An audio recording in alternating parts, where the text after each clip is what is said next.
Армысың қазақ елі? Және міне осы комиссиядан шықтым.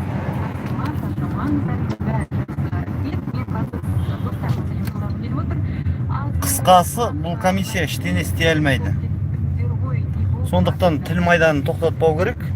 Өйткені бұлар қазақ тілге қатысты заңнаманы бұзса, негізі билік осы бүкіл жағдайды жасады. Қазақ тіліне қатысты ешқандай шара бүкіл заңдарда бұрын болған екен. Егемендік алғанда мынау қазақ тілі заңнамасына қатысты тексеру жүргізу, жауапқа тарту деген сөздер болған. Олардың бәрін алып тастапты.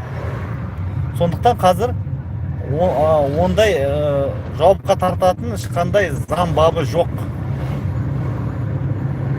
Сондықтан билік бәрін жасады. Бұл мемлекетте осы заңды бұзып жүре беруге болады. Қазақша жазбауға болады. Және естідіңіздер, ана Хомбанк директоры айтты, мен бірінші өздерін заңдарды дұрыстап алыңдар, сосын бізді жауапқа тартасыңдар. Мен бұндай сауатсыз заңдарды қалай айтсам орындамаймын деген сондай әңгімеге. Сондықтан тіл майданын тоқтатпаймыз, ары қарай жүре береміз.